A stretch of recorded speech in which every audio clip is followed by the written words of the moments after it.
umaga po sa ating lahat. Tatayo po tayo. Merry Christmas, Light Church. Sige po, nabati niyo po ba yung katabi mo? Sabi mo sa kanya, Merry Christmas! Hey, come on, palakpak po natin ang ating mga kamay sa ating Panginoon. The very reason why we're gonna celebrate this Christmas. Amen? Hey! Hallelujah!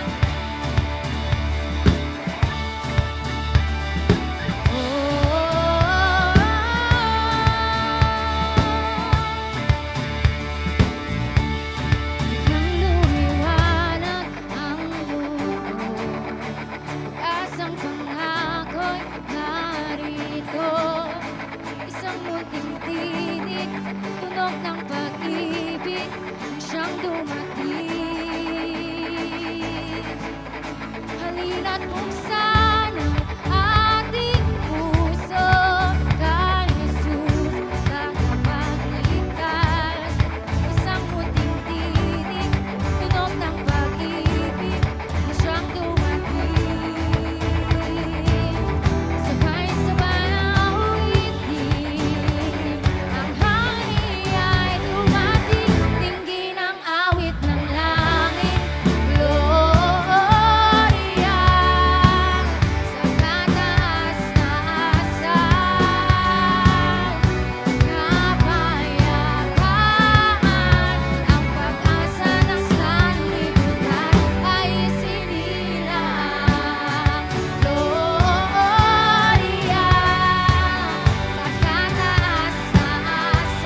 worship pa lang, bless na yung katabi mo. That is why, as we start our Light 60, let's greet one another po this morning.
Ayan, hallelujah, a blessed and joyful day, Light family.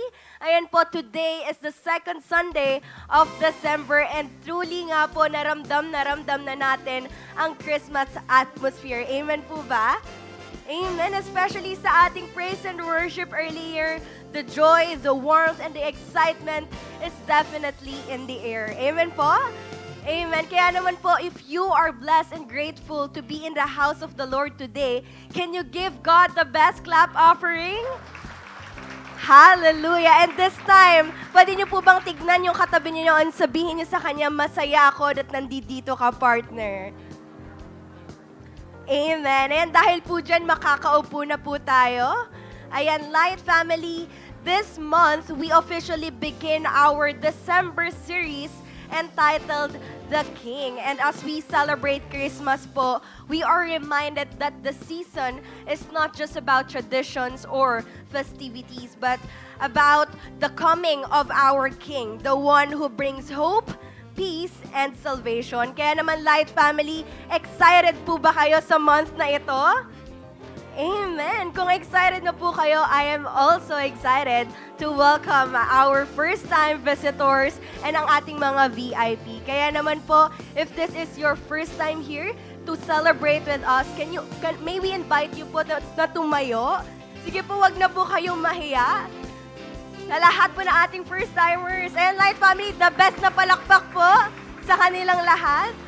Ayan, to all of our first-timers po, welcome home po sa inyong lahat. And we are so happy po na nakakasama at nakaka-celebrate po namin kayo ngayong araw. And reminder lang po to all our first-timers that after po ng ating celebration ay meron pong lalapit sa inyo from our consolidation team. Saglit na saglit lang po ito. 5 to 7 minute welcome huddle, and meron din po kaming inihandang simple token of appreciation for you. Kaya naman po, kindly stay for a few minutes po after ng ating celebration because we love to connect with you. Ayan. And this time naman po, of course, we also want to acknowledge our returning or ang ating second-time visitors. Ayan po, if this is your second time, pwede niyo po bang itaas ang kamay ninyo? Ayan, praise God. Palakpakan po natin si Lord. Ayan, we are so glad po that you are here with us again at pinili ninyong bumalik. Kaya naman po, Light family, again, pwede po bang the best na palakpak para kay Lord sa buhay ng ating mga first-timers and second-timers? Ayan. So this time naman po, Light family, we will move on to our Light News. Ayan, these are our updates and church happenings sa mga susunod na araw ng December. So first, since it's Christmas season, ayan po, we invite everyone to join our online caroling. Palakpakan po natin si Lord. Ayan, this is not just about singing Christmas songs, but this is also our way of spreading joy, hope, and the message of Jesus online. Kaya naman po, let us lift our voices together and celebrate the King, the greatest gift we have received. This December 16 na po ito. Ayan, mark your calendars. 5 p.m. to 7 p.m. via Facebook Live. And next announcement po for all of our School of Discipleship students. Ayan po, this is just a gentle reminder that ang classes po ninyo are held every Friday at 7 p.m. dito po sa ating simbahan. Kaya naman po sa lahat ng ating SOD students, thank you for your faithfulness and commitment to growing in the Word of God. And as far as I know, malapit na rin po matapos ang mga klase ninyo, which means that SOD graduation is coming soon. Kaya naman po, Light Family, patuloy po nating ipanalangin ang ating mga SOD students as they finish strong and empowered. Ngayon pa lang po, congratulations in advance sa ating mga SOD students. Pwede po bang palakpakan natin yung mga SOD students natin? Ayan. And next and lastly po, to help everyone stay guided and connected during this busy Christmas season, here's our Sunday service schedule. For on-site services, we have 8 a.m., 10:30 a.m., 3 p.m., 5:30 p.m. and 8 p.m. Para naman po sa Light Kids Church, we have 10:30 a.m. and 3 p.m. po. For online services, we have 8 a.m. and 10:30 a.m. via Facebook and YouTube. And for replays naman po via YouTube, we have 5:30 p.m.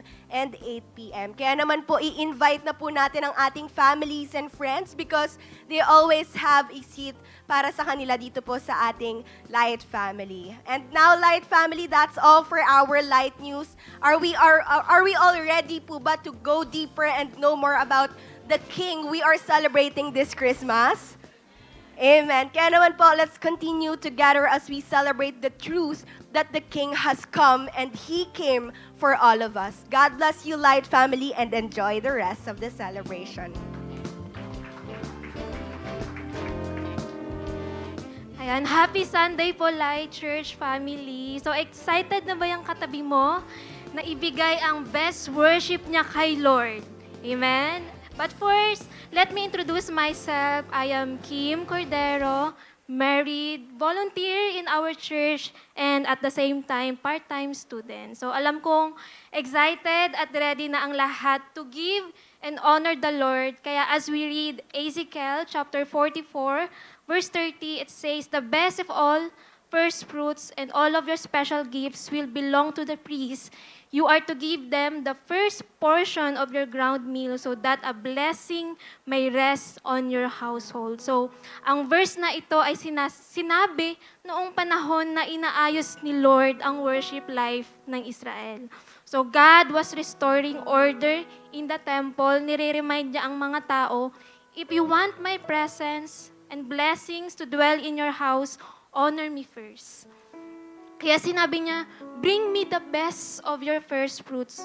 Not because God needs something, but because giving our first shows who sits first in our hearts.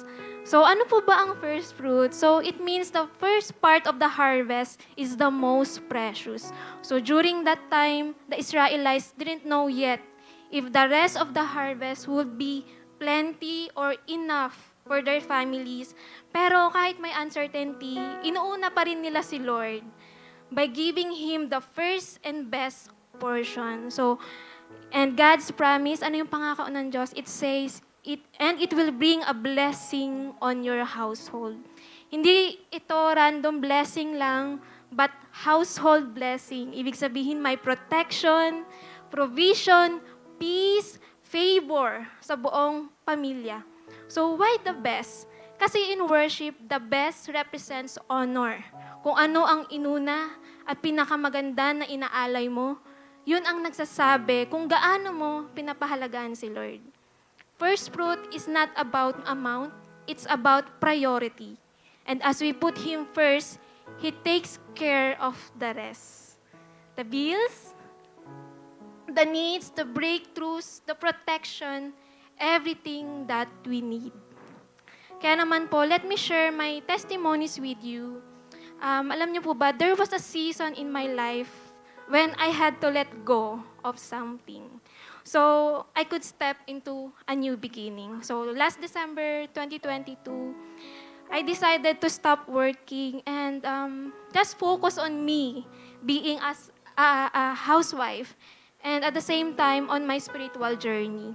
Akala ko madali lang magstay at home. Ba't nakakapagod pala, no? Nakakapagod mag-isip ng ulam everyday. Tama po ba sa mga misis? No? I felt like this was not me. I felt like I was a shadow. I can't do anything. I can't give something. Ang hirap pala. I went through a quiet identity crisis kasi I felt like I had nothing left. But looking back now, I finally understand. Those 3 years were not wasted. They were preparation. Akala ko hanggang dito na lang ang 2025 ko. Pero hindi pa pala tapos si Lord. Hindi pumayag si Lord. He made me fruitful in my discipleship journey. Growing ang ating young wives and young professional, and nakapag-send po tayo ng 4 delegates for retreat this year. May mga nasa SOD, may mga nagmi-ministry na, and as a Kainos student, even sa marriage, ministry, relationships, si Lord ang nagbigay ng safe place and circle of influence ko na kasama ko in this journey. And of course, one of my prayers for 3 years na magkaroon din ako ng growth sa career ko. Kasi I believe that God wants us to grow, hindi lang spiritually, but He honors our dreams too. Ito ang plot twist ng 2025 ko. Last month, hindi ko na-expect na may magbubukas na opportunity sa akin. I was interviewed for VA full-time role sa isang direct international client, sa isang video production company. I was hesitant kasi nga wala naman akong alam sa VA. Tapos 3 years na akong walang trabaho. So, I waited for the result and sakto pa sa topic about rest. Pero hindi ko ma-feel that time. I felt pressure, nagwo-worry ako, and I surrendered to God, trusting in Him alone, sa will niya at sa perfect time niya. So, I received the email that I was not qualified for that role. Pero, but sinabi ng client, he can say no to me, and he sees my heart in the ministry. So, he offered me to work with him in his ministry, Driven Content.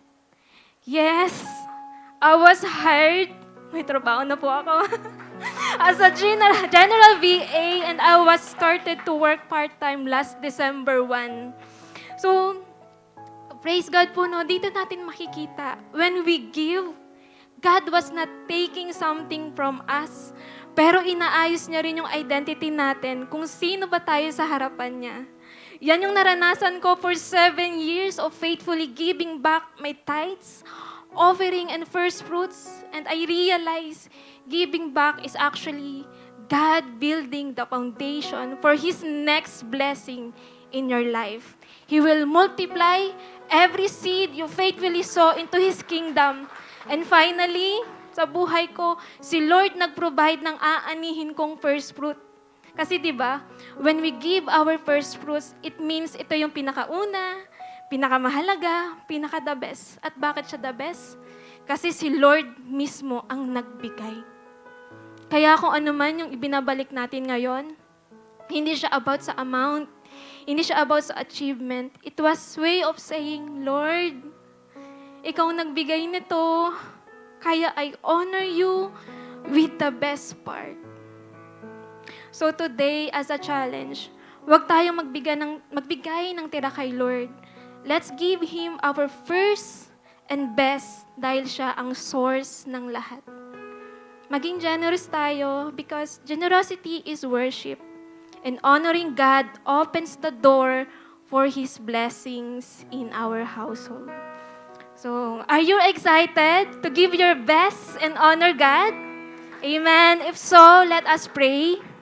Lord, we come before you with grateful hearts. We desire to worship and honor you in every area of our lives. That's why we choose to give our best, especially in faithfully giving back to you, knowing that everything we have comes from you. Thank you, Lord, for reminding us of who we are in your eyes, that even in our giving, we get to experience your faithfulness and your goodness in our lives. And today, we give not out of pressure, but out of love, trust, and obedience. Excited kami, Lord, sa magagawin mo pa sa araw na ito. We love you, we honor you, and we surrender everything to you. In Jesus' name, amen. So let's give. May mga ushers po tayo sa paligid kung saan pwede nating ibigay ang ating tithes and offerings. And for those giving online, you may send via bank transfer or e-wallet na naka-flash po sa screen. So I believe, hindi pa tapos si Lord. Patuloy tayong mag-expect sa gagawin niya as we continue to worship Him today.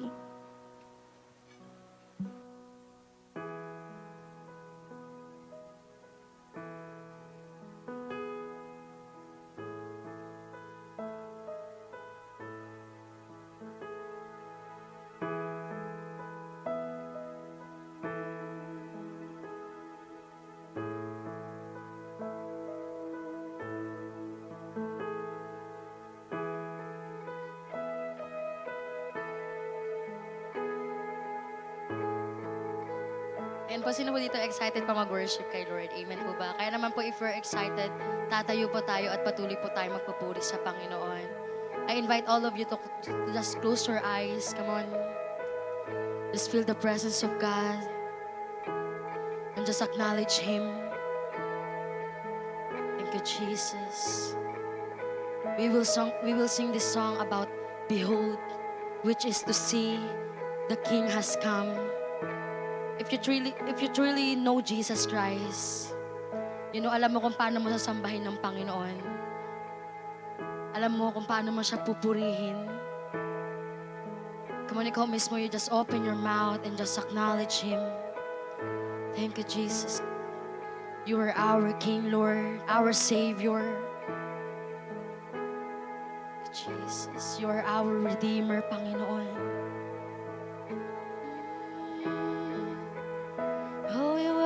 Worship you. Oh, we see your kingdom come. You are faithful. You are good, Lord. Jesus.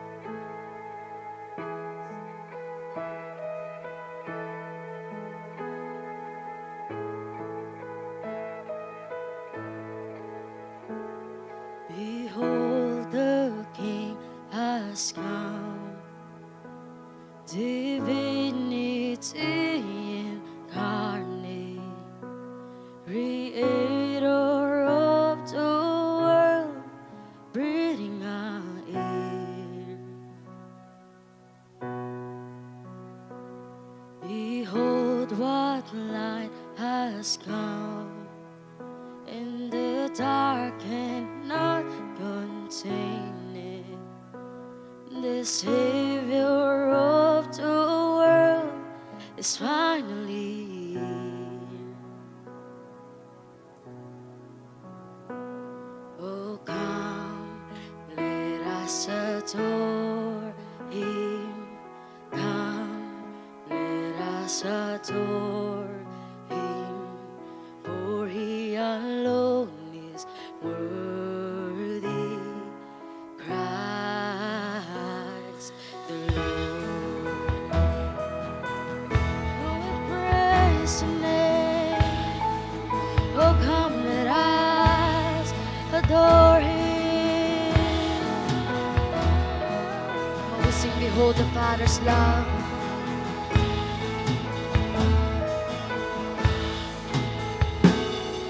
Behold the Father's love beyond all comprehension.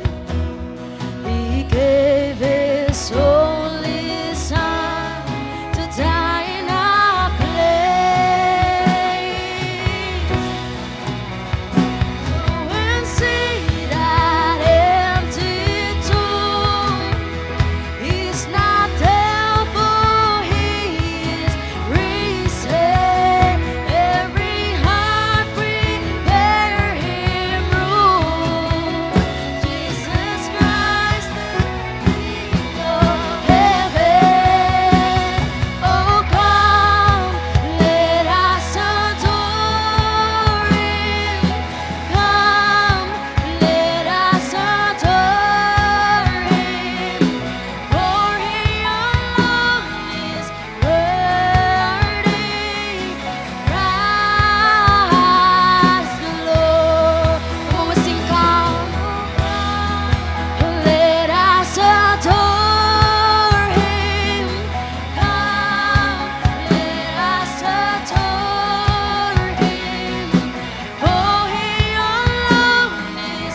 glorify God in this place. Come on, give Him all the glory and adoration to Him. We give you all the glory. Christ the Lord, we praise Your name forever. Name forever. We praise Your name forever. We praise Your name forever. In Christ the Lord we praise Your name forever. We praise Your name forever. We praise Your name forever. In Christ the Lord. Oh, come, let us adore Him. Come, let us adore Him. For He alone is worthy. Christ the Lord. Come on, we sing, oh come. Oh, let us adore Him. Come, let us adore Him. For He alone is worthy. Christ the Lord. Oh, come, let us adore Him. Oh, come, let us adore Him. For He alone is worthy. Christ the Lord. We give You all the glory. We give You all the glory. We give You all the glory. We give You all the glory. In Christ the Lord, we give You all the glory. We give You all the glory. We give You all the glory. In Christ the Lord, we praise Your name forever. We praise Your name forever. We praise Your name forever. In Christ the Lord, we praise Your name forever. We praise Your name forever. We praise Your name forever. In Christ the Lord. Oh, we give You all the glory, all the praise and adoration, God. We lift Your name, God. You are holy, You are powerful, You are our King Jesus. Lord, all to You are the highest praises, honor, and glory. And in Jesus' name we pray, and everybody will say, Amen. To deliver the Word of God, let's welcome Bishop Resty Cadion. Amen. Blessed morning po sa bawat isa. Pakingitian nyo nga yung katabi nyo. Sabihin nyo, Happy Sunday! Okay, let's all be seated. Tayo pong lahat ay makakaupo. So sa mga nagka-countdown, 11 days na lang po at gastusan na naman. 11 days na lang po at Pasko na. Ito raw ang pinakaabangan season ng taon kung saan ito ang time ng kasiyahan dahil maraming handaan, maraming Christmas parties, maraming kakainin. Kasiyahan daw to kasi maraming pagbibigayan, at sama-samang pamilya. So, hindi ito talagang sinasabi nyo ang Pasko talaga napakasaya. Okay? Pero sa tanong ko po, mga 5 lang yung nagsalita ng masaya. Okay lang po? Okay? Sa nararamdaman ninyo? Kasi alam natin, tayong mga Pilipino ay hindi po biro ang pinagdadaanan ng bansa natin ngayon. Di ba? So may mga pinagdaan ng calamities, yung flood control ghost projects, okay, corruption, iringan ng mga leaders natin sa gobyerno, at isama mo pa yung diskusyon sa 500 na Noche Buena. Now, sa mga nangyayari ito bilang Pilipino, paano nga ba natin naharapin ang Pasko? Masaya pa rin ba ang Pasko? Ngayon, 2025?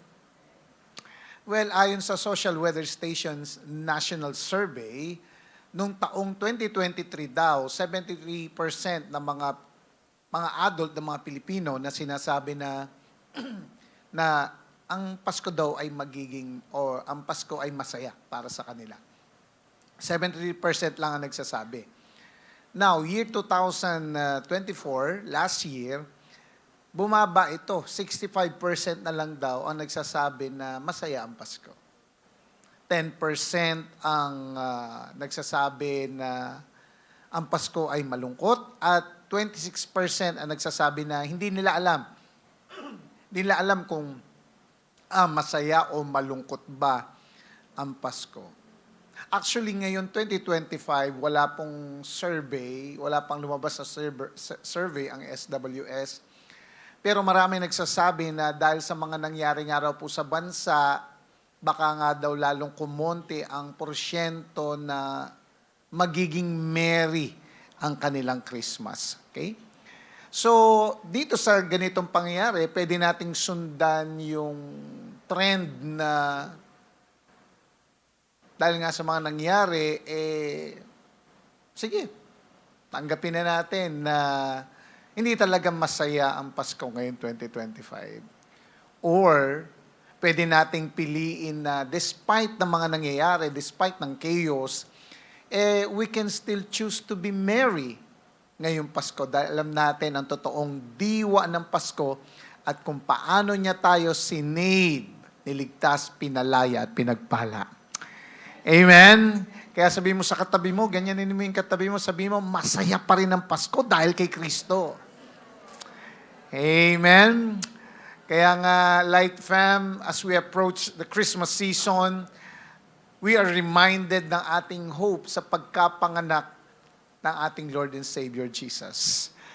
So this is a time of celebration, but it is also a time para i-reflect ang mga circumstances surrounding din sa pagkapanganak din ng ating Panginoong Hesus na meron ding pinagdadaanan that time.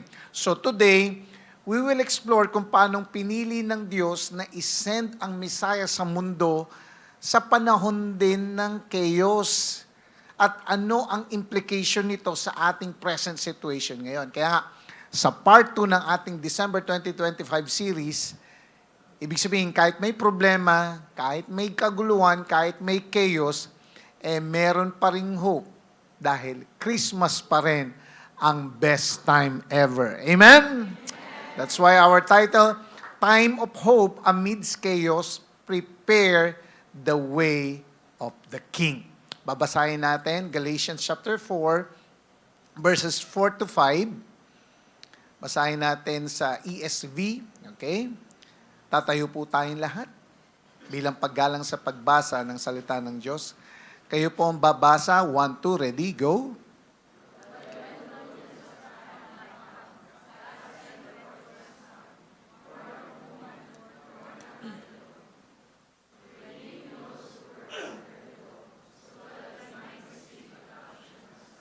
Amen. But when the fullness of time had come, God sent forth His Son, born of a woman, born under the law, to redeem those who were under the law so that we might receive adoption as sons. Tayo manalangin, Lord. Salamat, Lord God, for giving us another day na mapasalamatan, mapapurihan ka. Thank you for giving us life, Lord God, na pinagmamapuri po namin ang iyong pangalan dahil ikaw ang nagbigay nito, ng hininga na ito sa amin. Kaya Lord, ngayong araw na ito, salamat for protection. Andito kami, andito ngayon at naririnig namin at maririnig ang iyong salita. Kaya nga Lord, samahan mo kami.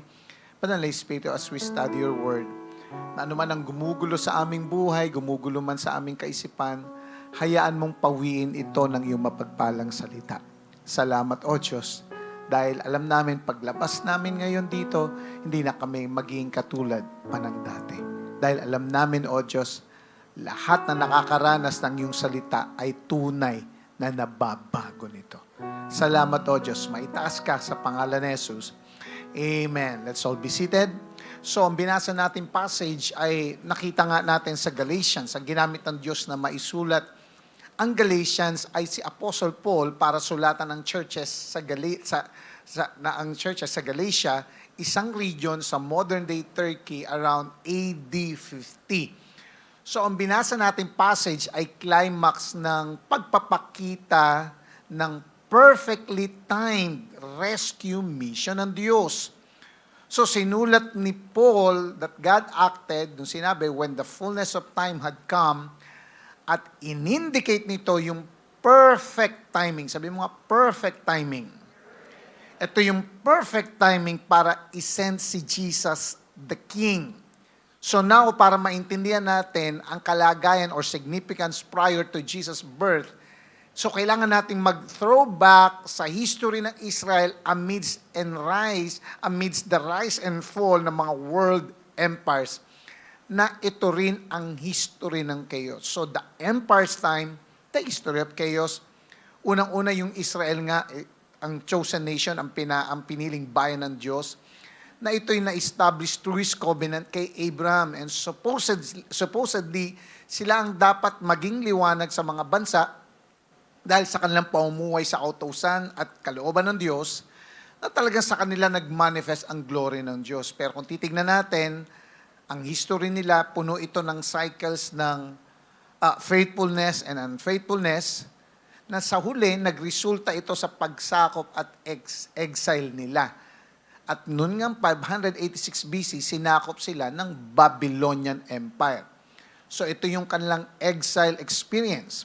So sa ilalim ni King Nebuchadnezzar, nawasak ang Jerusalem at maraming Israelites ang dinalang bihag.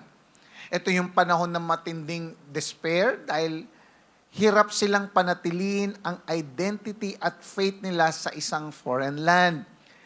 Pero kahit nasa exile sila, still nangako ang Diyos ng restoration through prophets like Jeremiah and Ezekiel, at dumating nga sa panahon na natapos din ang Babylonian Empire at bumagsak na nga ang Babylon. Bakit Babylon? Puro ba sila bata? Okay? Hindi. So, after ng Babylonian Empire, pumasok ang Medo-Persian Empire. So, ito yung the return and rebuilding.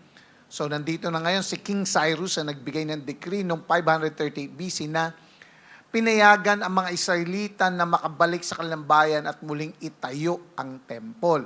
So, nandyan sina Ezra and Nehemiah, sila ang mga naging key leaders sa pag-restore ng kanilang lahi at sa kanilang worship.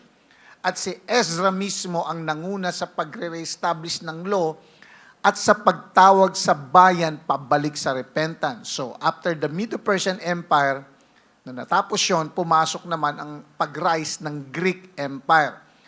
So, ito yung cultural chaos, ito yung Greece, o yung cultural chaos, o yung tinatawag nating the silent period.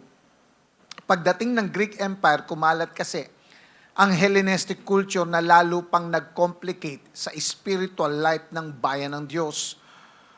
So mahirap panatiliin ang kanilang identity sa gitna ng malakas na influence ng mga Griego during this silent period. When I say silent period, okay, sa period na yan, walang naisulat na nandyan sa Bible natin. I'm not saying God is silent, no, pero sa panahon na yon, walang naisulat sa Bible natin sa period ng Greek Empire. Kaya ang panahon na ito ay tinatawag din na time ng spiritual chaos at confusion. So of course, nung natapos na ang paghahari ni Alexander the Great, pumasok na naman yung another empire, at yun ang Roman Empire. This is the empire of oppression. So, dumating na nga ang paghahari ng Roman Empire kung saan sa time na ito isisilang si Jesus. Kaya mapapansin mo, from Old Testament, okay, nandoon nakita mo ang Israel, nakita mo ang Babylonian Empire, Medo-Persian. Pero sa Old Testament, pag tuloy mo ng New Testament, Roman Empire na, walang Greek Empire. So, although maintain ng mga Romans ang kanilang gobyerno through military power, kaya mabigat ang oppression nila sa mga tao, lalo na sa bayang pinili ng Diyos. Dahil dito, lumakas ang longing ng Israel for a Messiah, meaning a political king na magpapalaya sa kanila mula sa Roman rule. By the way, ang chaos noong pinanganak si Jesus ay hindi lang political, kundi spiritual din. Kaya ang bayang pinili ng Diyos ay sabik na sabik sa tunay na king, ang Messiah, a true king sa gitna ng maraming false hopes and empty promises. So ito na nga, panahon ng chaotic oppression ng Roman Empire, dito ngayon papasok sa eksena ang ipapanganak na king. At ito yung tinatawag nating time sa passage natin na fullness of time, na sinasabi sa Galatians 4:4-5, that when the fullness of time had come, God sent forth His Son, born of a woman, born under the law, to redeem those who were under the law, so that we might receive adoption as sons. Sa Tagalog, ngunit nang sumapit ang tamang panahon, isinugo ng Diyos ang kanyang anak, na isinilang ng isang babae at namuhay sa ilalim ng kautusan upang palayain ang mga nasa ilalim ng kautusan. Sa gayon, tayo'y maituturing ng mga anak ng Diyos. So, pag-aralan natin ito verse by verse, o pag-aralan natin itong mga verses na ito, then tingnan natin paano nito aayusin o i-improve ang perspective natin sa mga chaos in a way na pinagdadaanan din natin ngayon. So, the fullness of time, this is God's perfect plan.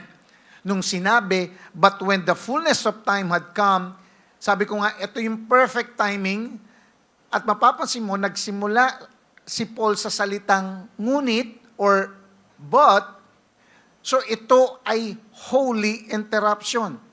Na para bang sinasabi niya, yes, may problema, pero may pakikialam ang Diyos. May gagawin ang Diyos. So sinulatan ni Paul ang mga tao na namumuhay as spiritual orphans, mga inalipin ng panuntunan ng mundong ito, pero hindi sila iniiwan ng Diyos. Nung sinabi ni Paul na fullness of time, hindi lang ito magandang pakinggan, ito ay patunay na ang Diyos ay hindi random, hindi rin siya impulsive, kundi siya ay precise. But when the fullness of time had come, ibig sabihin, hindi late ang Diyos, hindi rin siya sobrang aga, kundi perfect ang timing niya. So habang tahimik ang langit at walang naisulat at nailagay sa Bible sa panahon ng Greek Empire, kumikilos pa rin ang Diyos sa history. Dahil sa panahon ng Roman Empire, doon nagawa ang mga roads. At yung roads at peace para makatakbo yung gospel. Ginamit niya rin yung Greek language para magkaintindihan ang iba't ibang kultura. Kaya nga, mapapansin nyo, whenever we preach sa New Testament, bumabalik tayo, inaaral natin yung original language at yung original language ng New Testament ay in Greek. Kasi yun ang common language that time. At ang mga Jewish synagogues ay kumalat sa iba't ibang lugar para ang mga puso ng tao ay unti-unting ihanda para sa pagdating ng Mesaya. Pero higit pa sa mga pangyari sa mundo, ito ay orasan ng Diyos na unti-unting tumutunog papunta sa kaligtasan. Kaya nga sabi ng Ephesians 1:10 na plano na ng Diyos pag-isahin ng lahat, the heaven and earth, sa ilalim ni Christ. Sabi nga, Ephesians 1:10, as a plan for the fullness of time. So binanggit ulit dito yung fullness of time, to unite all things in Christ. Tandaan na ang timing ng Diyos ay hindi katulad ng timing natin. Tingnan mo yung katabi mo. Maybe ngayon siya or ikaw mismo nag-aantay. Nag-aantay ng pinagpipray mo. Nagpipray ka ng healing. Maybe nagpipray ka ng promotion. Nagpipray ka ng trabaho. O nagpipray ka ng lifetime partner. Yung mga nakikita mong bata noon, nakikipag-asawa na ngayon, pero ikaw, ayan ka pa rin.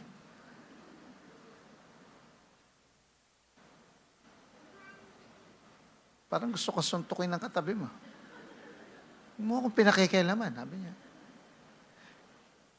Na parang, ang tagal ng breakthrough.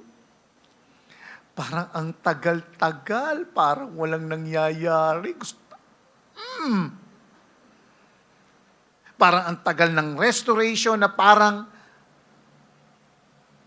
tahimik si Lord, parang tahimik ang langit, parang silent period mo din.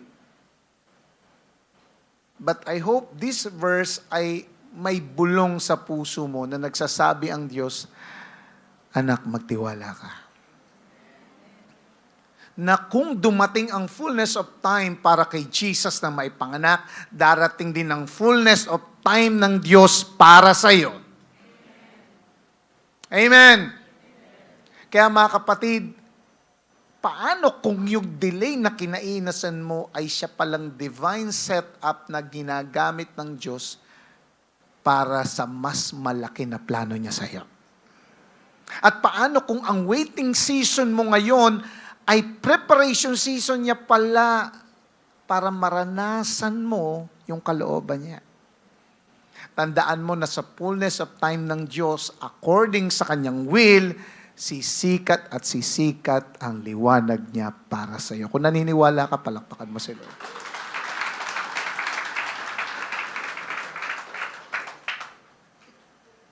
Tapos na. Bless ka na. Uwi ka na. Amen. Ay, hindi pa pala. Tuloy natin. God sent forth His Son. Ibig sabihin, ang Diyos ang divine sender. Sent forth in Greek is exapesteilen.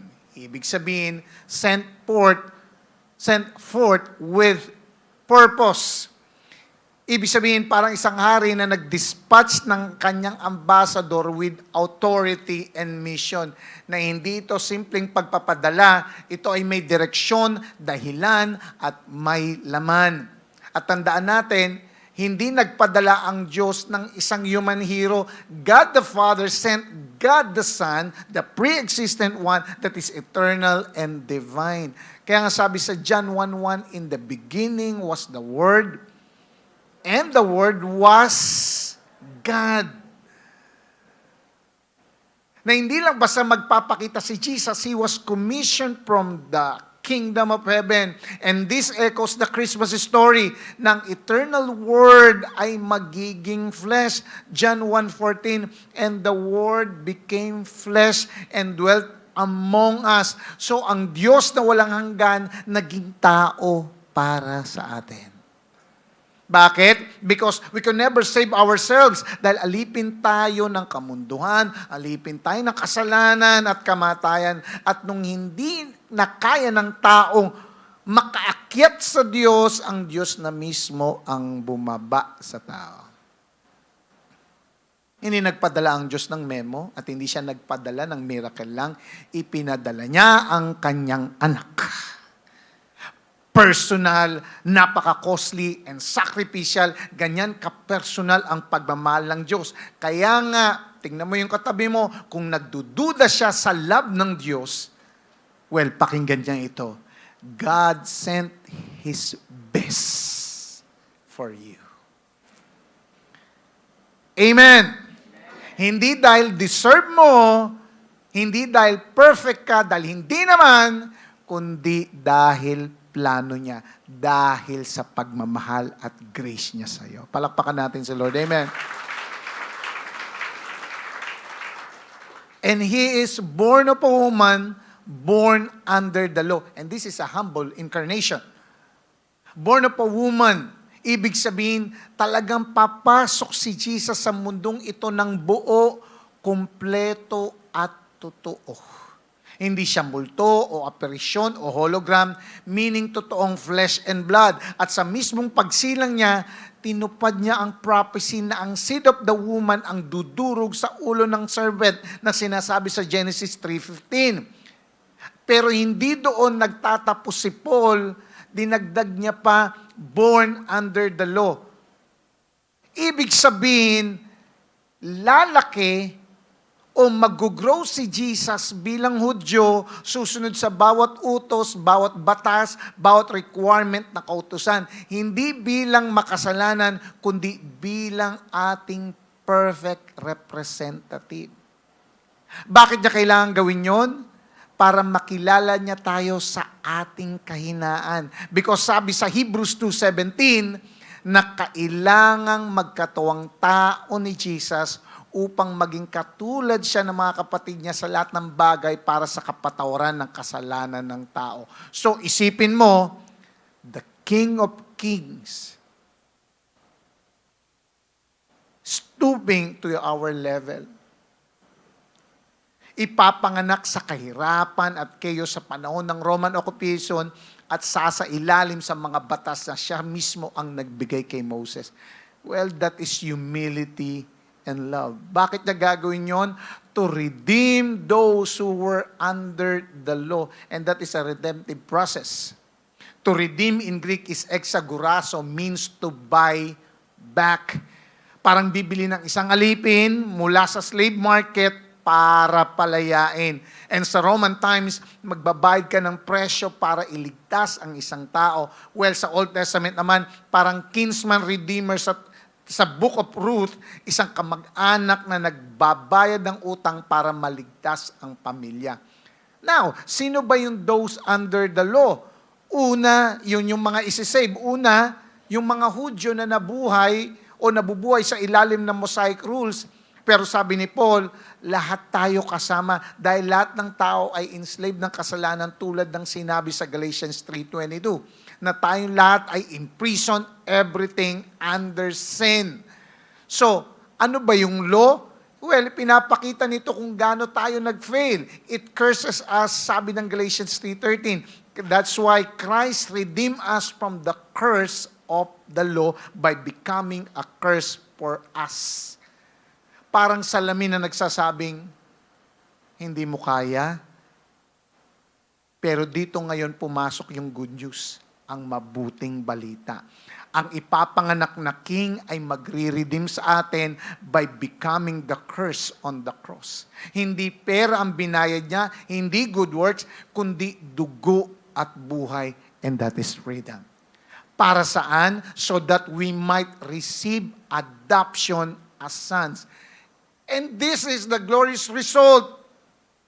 Adoptions as sons in Greek is huiotesian. Ibig sabihin, placing in the condition of a son. Na sa Roman culture, kapag inadopt ka, full legal rights ang ibibigay sa iyo bilang tagapagmana.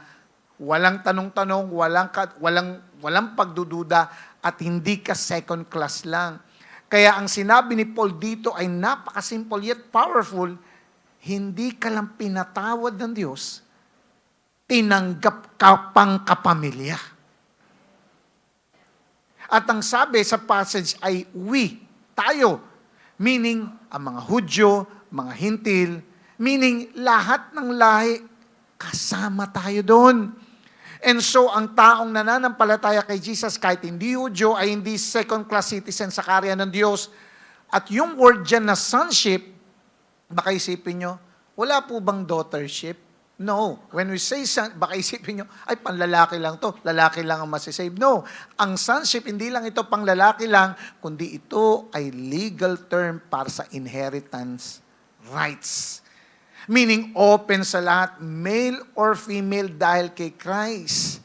Kasi maliwanag ang sinasabi ng Romans 8:17 that we are co-heirs with Christ. Na mula sa pagiging alipin, naging mga tagapagmana. Amen!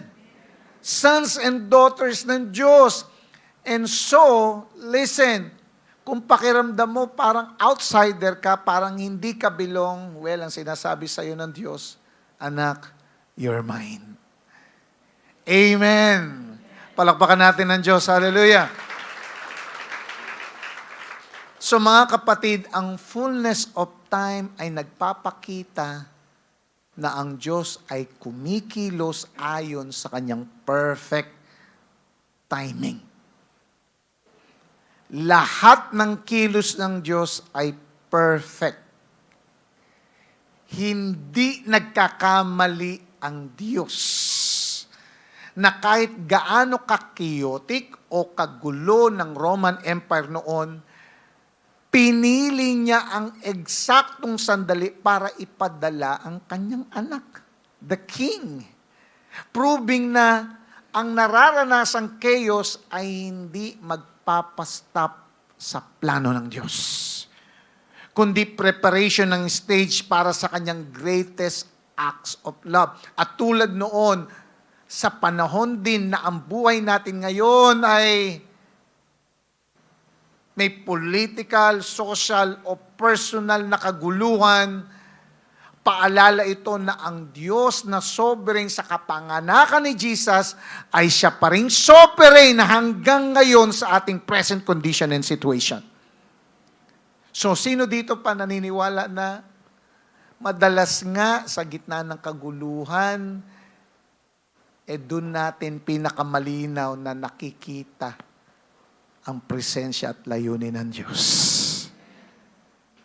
Ang matindi pa dito, tinupad ni Jesus ang inihingi ng kautusan para i-adapt tayo bilang mga anak ng Diyos. Kaya nga ang fullness of time ay hindi lang historical detail, kundi climax ng kanyang redemptive plan. At ito mismo ang nakita natin sa pattern throughout Scripture, lalo na sa panahon ni Ezra. May picture tayo dyan. Na pagkatapos ng Babylonian exile, kumilos ang Diyos sa kanyang appointed time para ibalik at i-restore ang Israel na isang historical picture of redemption. At dito nga sa Galatians 4 na passage sa binasa natin, ito yung ultimate fulfillment. God sending His Son to redeem hindi lang sa Israel, kundi para sa lahat ng tao, para maging kapamilya ng Diyos. Kaya nga parehong sumisigaw ang Book of Ezra at yung Galatians na passage na binasa natin ng isang katotohanan. And what is that? Na sa perfect time ng Diyos, magre-restore siya. Na sa perfect time ng Diyos, magre-redeem siya. Na sa perfect time ng Diyos, magpapagaling siya. Na sa perfect time ng Diyos, ibabalik niya sa kanyang piling ang tinuturing niyang sa kanya. Na in the fullness of time, He sent His Son, the King, para i-redeem tayo sa bondage at mapabilang sa karya ng Diyos. Palakpakan natin sa Lord. Hallelujah. Now, babalik tayo doon sa tanong, sa lahat ng natutunan natin ngayon, sa lahat ng nakuha mo ngayon. What does this mean for us as we prepare to welcome Christmas this 2025? Sa lahat ng natutunan natin, ano ang ibig sabihin nito sa ating preparation sa darating na Pasko? Kasi nga, Marami nagsabi, hindi masaya yung Pasko ngayon. Hindi masaya kasi ganito nangyayari. Away sa politika.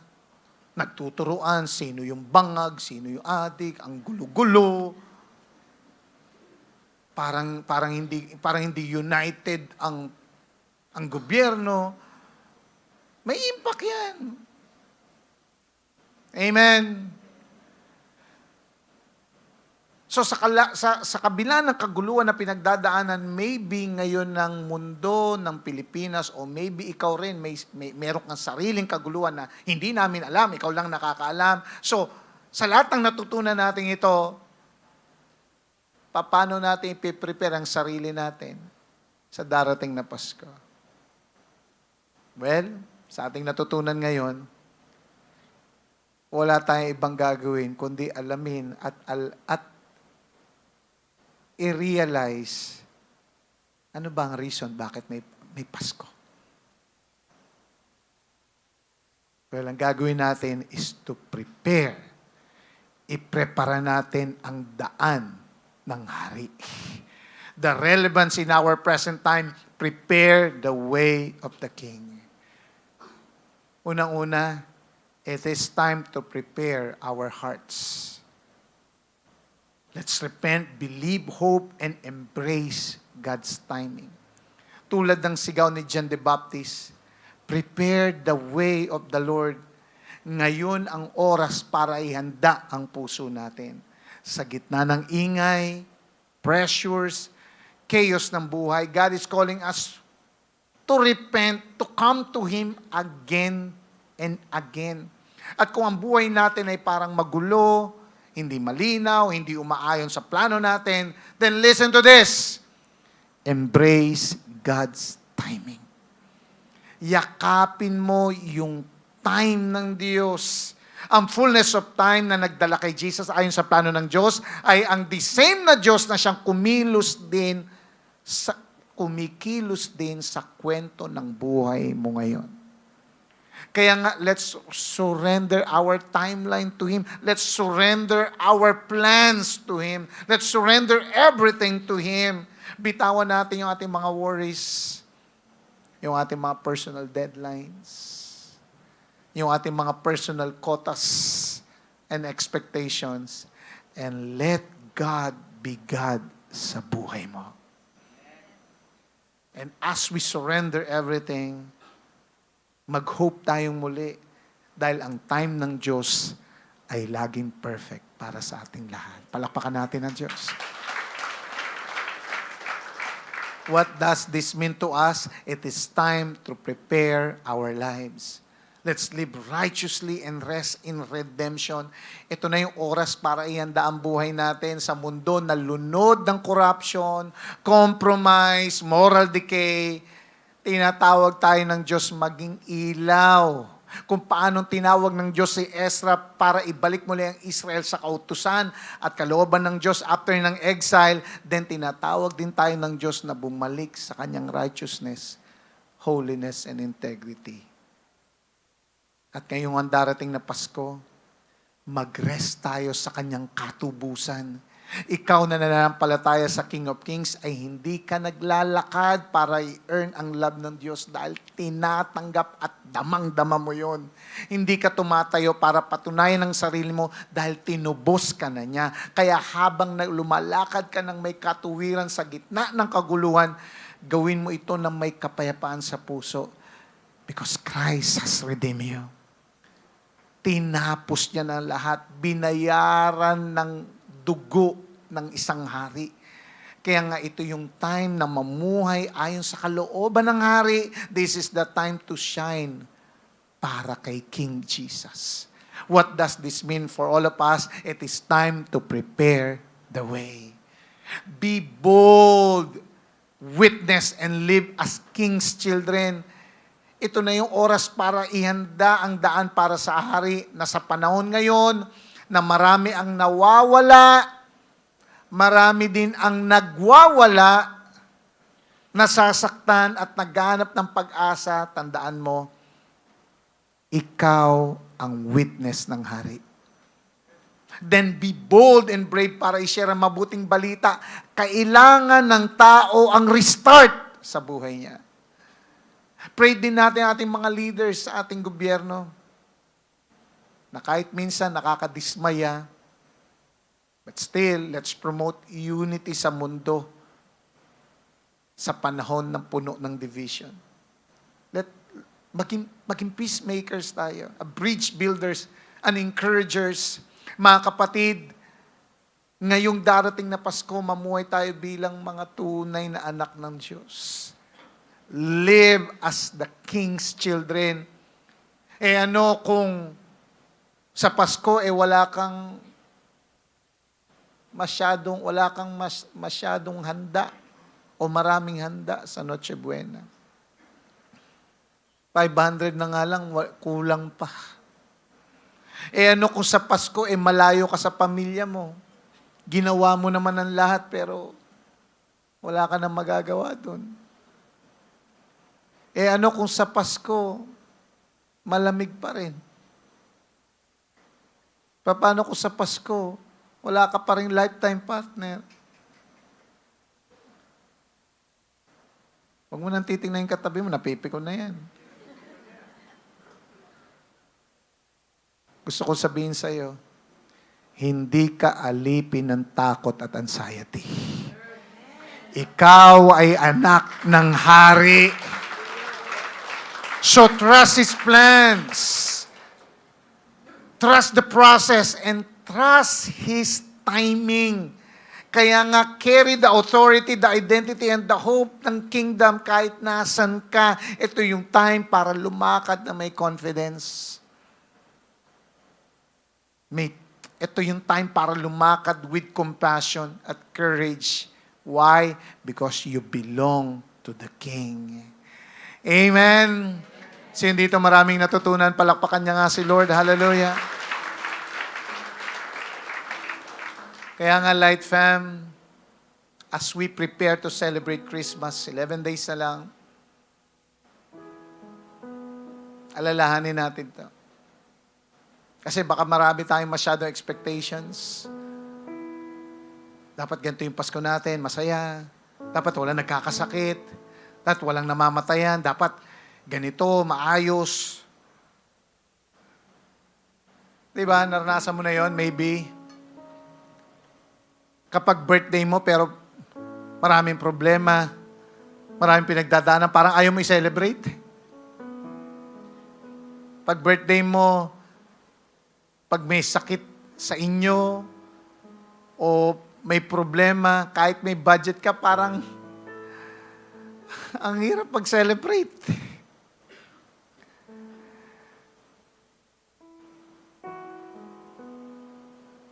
Pag may gulo, may away, may pinagdaraanan, kahit birthday mo pa, parang risked na lang natin birthday ko. Sasabihin mo, ang gulo-gulo eh. But this time, we are commemorating or we remember that Christmas is not our birthday. At pinili ng Diyos, maipanganak siya.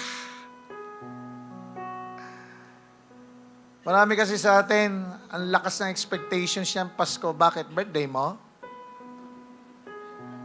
Birthday mo?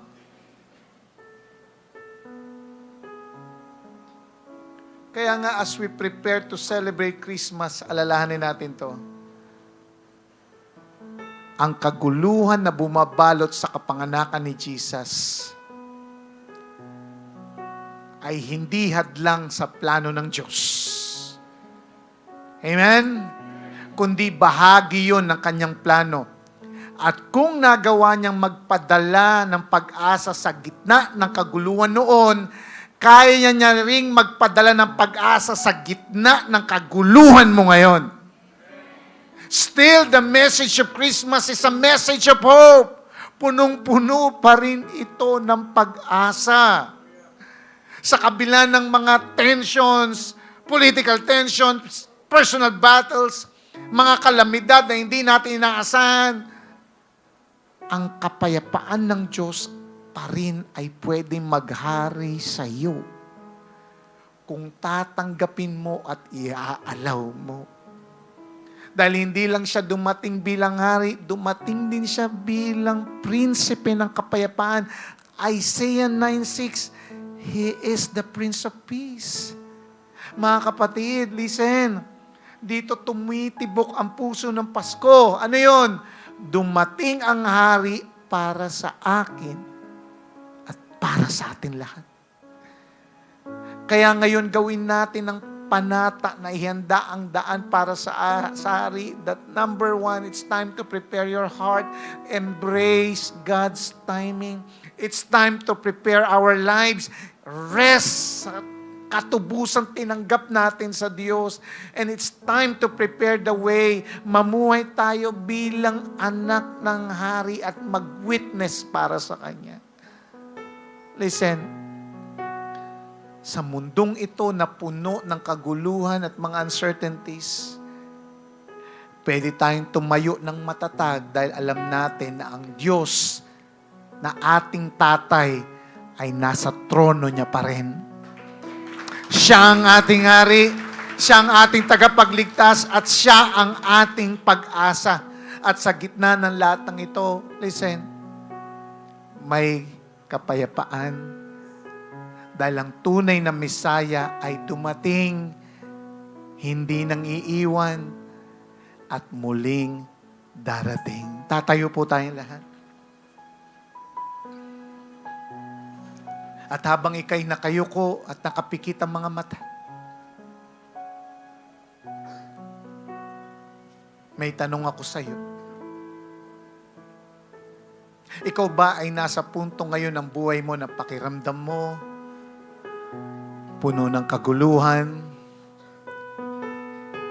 parang wala ng pag-asa, parang sa tingin mo hopeless na ang lahat, parang wala ng kapayapaan, parang wala ng mangyayari, parang predicted mo na lahat ng ito ay mauuwi din sa hindi maganda. That's why you are so anxious. It seems you're so hopeless na hindi mo na alam yung gagawin. Well, gusto kong sabihin sa iyo,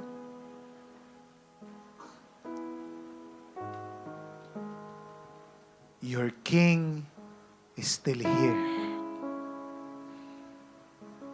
Na anuman ang pinagdaraanan mo, ang hari ng mga hari ay inadapt ka bilang anak niya.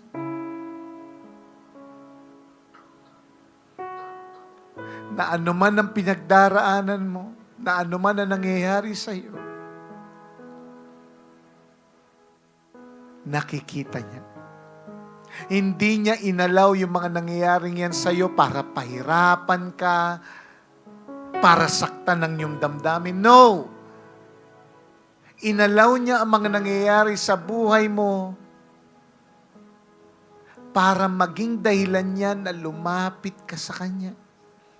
Na makita mo sa iyong sarili, makita natin sa sarili natin, na kung wala ang ating hari, wala na tayong magagawa. God allowed those things para lumabas yung kalooban niya sa iyo. Listen, marami sa atin dito sa church, kaya ka napunta dito, why? Dahil nung panahon na yon, bagsak na bagsak ka. Marami sa atin dito sa church kaya nagpapatuloy sa Panginoon ngayon dahil noon hindi mo na alam yung gagawin. Hindi mo na alam kung sinong pupuntahan. You're so hopeless Then sa hopelessness mong yun, dumating ang Diyos at nagsabi sa'yo, anak, I'm just here waiting for you. And then yun ang naging outlet para makilala mo ang Panginoon at ngayon nagpapatuloy ka sa Kanya. What I'm saying right now is kung ano man ang pinagdaraanan mo ngayon, may pinapalabas lang ang Diyos sa iyo. May pinapakita lang ng Diyos sa iyo. Ibig sabihin, in every problems, in every chaos of our lives,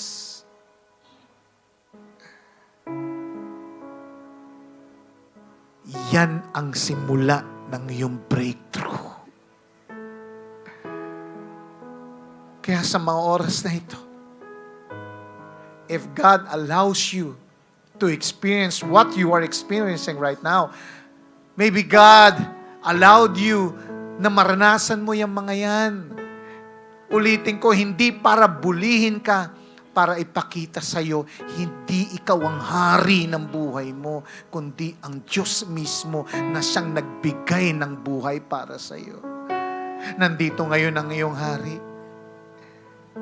Bakit hindi mo ihanda ang puso mo sa Kanya? Nabitawan sa Kanya lahat ng iyong problema, lahat ng kawalang pag-asa, lahat ng kaguluhan, at yakapin ang Kanyang kapayapaan. Sa pagtaas mo ng iyong dalawang kamay, ito'y pagpapakita sa Panginoon, Lord, God, my King, I surrender everything to you. Ibalik mo ang puso mo sa Diyos. This is your time. Ito yung tamang panahon to surrender everything. Ito yung tamang panahon para bumalik sa tamang plano niya sa buhay mo. Nak, this is your time, says the Lord. Lumapit ka sa Kanya ngayon. Surrender your heart. Return to Jesus, your King. This is the fullness of time ng Lord para sa iyo. Just come to Jesus. Come to Jesus. Hallelujah, hallelujah. Just come. Just come to Jesus. Just come to Jesus. Oh. Hallelujah, hallelujah.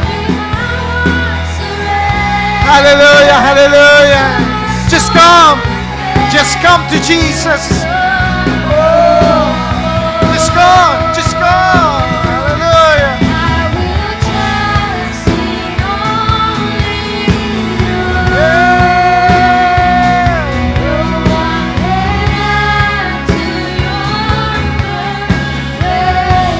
You are in control, Lord. You are.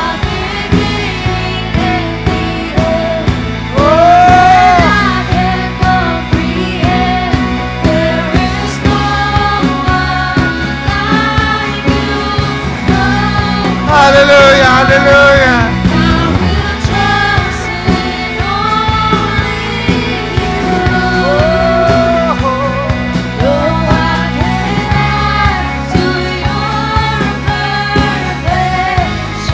Hallelujah, hallelujah.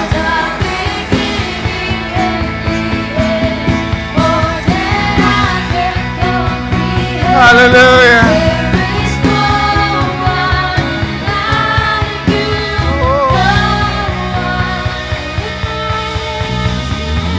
Come on, raise up your hands.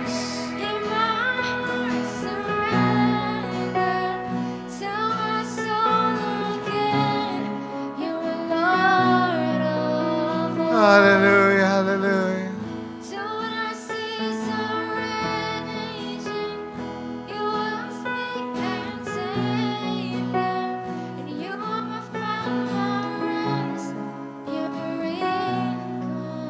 You are in control. Lord, nagpapakumbaba po kami. Patawarin mo kami, O Diyos, for trusting our plans, for trusting yung sarili namin diskarte sa buhay. Lord, marami pong pagkakamali sa amin because we're not perfect. Kala namin kaya namin mabuhay without you. Patawarin mo kami, O Diyos, sa hindi pagsunod sa iyong kalooban. Patawarin mo kami, O Diyos, sa mga kasalanan namin. And today, Lord, we acknowledge you are our Lord and Savior, our King Jesus. Lord, pumasok ka sa aming buhay. Take control of everything. As we surrender everything sa aming buhay. Lord, ipakita mo sa amin na ikaw ang maghari. Ikaw yung mag-lead sa amin, O Diyos. Hindi namin alam what will happen next. Hindi namin alam kung anong mangyayari bukas, next month, next year. But Lord God, we know you're our King. You're in control of everything. Kaya ang gagawin lang namin, O Diyos, is to surrender. To have faith na alam namin, inadapt mo kami, O Diyos, tinuring mo kaming anak mo, at walang tatay ang magpaplano ng hindi maganda para sa kanyang anak. We love you, our King. We love you, our King Jesus. Alam namin, the best is yet to come sa aming buhay. That's why we will worship you. We will adore you. We give you all the glory. Hallelujah. Come on, you worship the Lord. May gagawin ang Diyos sa bawat buhay ng bawat isa na nananampalataya at nagmamahal sa Kanya. Hallelujah, hallelujah. We give you all the glory. Hallelujah, hallelujah. Yes. Yes. Come on, all together now. Let's give Him the glory. Hallelujah, hallelujah. Oh, we give you Lord.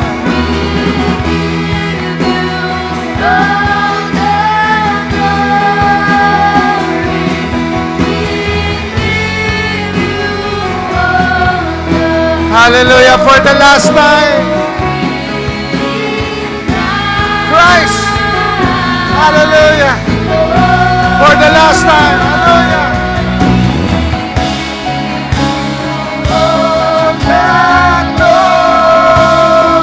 Yeah.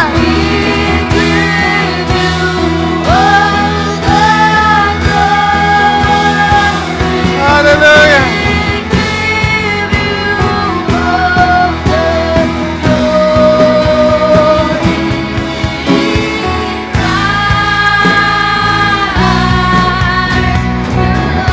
Hallelujah. Palakpakan natin ang Diyos.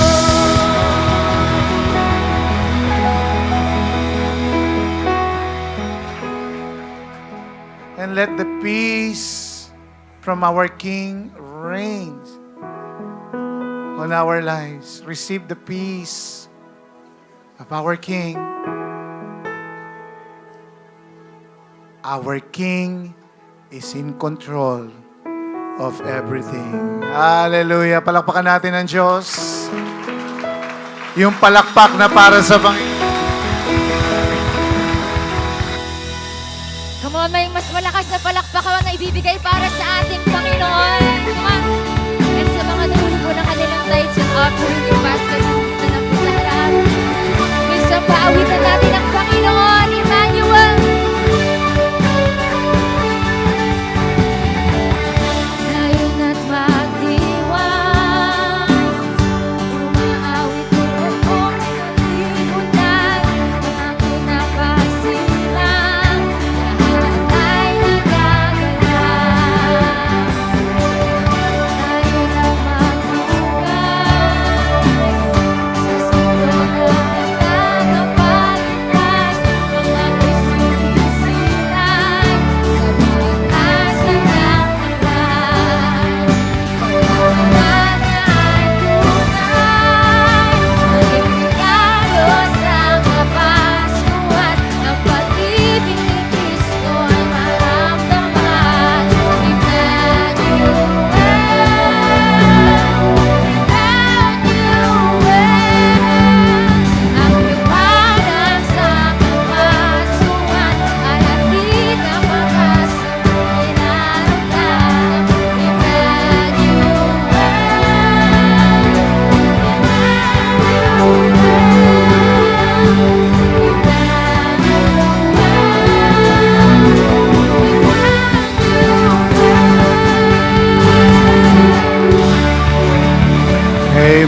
Hallelujah.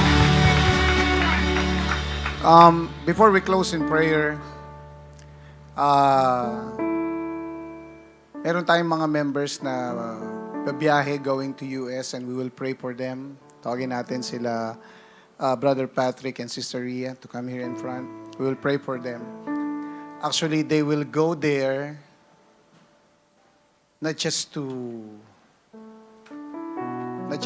have a leisure or travel, but pupunta sila doon kasi her mom, si Ria, diagnosed yung mama mo na may cancer. So, I think di ba, parang matagal nilang plano na pumunta ng US. Of course, para karoon sana ng kahit paano break sa trabaho, mga busy tao to. Pero pupunta sila doon na parang, alam mo yun, masaya na, parang hindi. I hope na intindihan nyo ibig sabihin. So we will pray for them at madama natin yung pinagdadaanan nila. Na habang pray natin sila, hindi man tayo pupunta ng US, pero habang pinagpipray natin sila, kasama tayo na parang missionary na gagamitin ng Diyos to pray din sa mama niya na nandun sa ospital. Pupunta sila doon, alagaan nila yung nanay nila, and of course, pagpipray. And we don't know, maybe God allowed this situation para tunay na makakilala kay Lord, yung mama niya, yung brother niya, at yung mga tao doon. We don't know, hindi natin alam kung ano ang kilos ng Diyos, pero alam lang natin, may gagawin ng Diyos. May gagawin ng Diyos. Patrick and Ria, can you go here and can you kneel down? Can we stretch out our hands? Lord, damang-dama po namin ang pinagdaraanan ng pamilyang ito. Actually, yung topic na ito ay damang-dama nila. Pero naniniwala kami, O Diyos, nakikisimpatya kami, nakikiiyak kami sa pinagdadaanan nila. At naniniwala kami, O Diyos, sa bawat iyak namin, lahat ng yun ay alam mo. At sa bawat iyak namin, O Diyos, nandoon ang iyong presensya at pagyakap at pagmamahal. Lord, sa mga oras na ito, dinadalangin namin, Panginoon, ang nanay ni Ria, Lord, na-diagnose ng cancer. We don't know what stage it is, pero Lord God, naniniwala kami, may gagawin ka, O Diyos. Sinabi mo sa iyong salita, Lord God, na ipanalangin namin ang may mga karamdaman at sila'y gagaling. Lord, right now, in the name of Jesus, we ask for a miracle. We ask for the healing in the name of Jesus. We ask, Lord God, na may gagawin kang matindi, O Diyos, sa pagpunta nila sa US, Panginoon. Lord, maybe ito yung time, Lord God, unang-una, of course, ma-reunite ang family nila. Or maybe, Panginoon, ito yung pagkakataon din, Lord, na mas lalo nilang sila magsama-sama bilang pamilya. Pero naniniwala kami, Panginoon, na ito yung panahon, time, O Diyos, a perfect time, na tunay, Lord God, na makikilala ng pamilya ni Ria ang tunay na Diyos at tunay na Hari, kundi Ikaw, Panginoong Jesus. Lord, naniniwala kami, Lord God, maybe ito yung time na magkakaroon ng pag-i-start, Panginoon, ng family light group doon, O Diyos. Kaya Lord, I pray, Lord, sa pangalan ni Jesus, Lord, we send out Patrick and Ria as a missionary, Lord God, sa San Diego, California, O Diyos.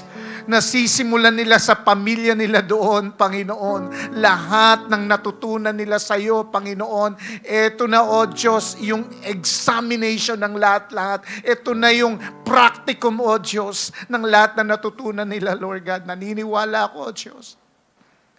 Gagamitin mo sila para maraming tao doon sa pamilya nila ang tunay na makakilala sa iyo. Lord, ingatan mo po sila sa kanilang biyahe. Kasama ang kanilang 3 anak, Panginoon, lahat po ng aayusin, lahat ng ipiprepare, Lord God, pagdating dun sa airport, Panginoon, sa immigration, Panginoon, wala pong maging aberya sa pangalan ni Jesus, hanggang sa pagsakay nila ng eplano, hanggang sa pagbaba ng kanilang mga paa dun sa US. This is a perfect timing, O Diyos, na may gagawin ka sa kanilang mga buhay. Salamat, Panginoon. We proclaim and declare victory upon victory sa gagawin mo, O Diyos.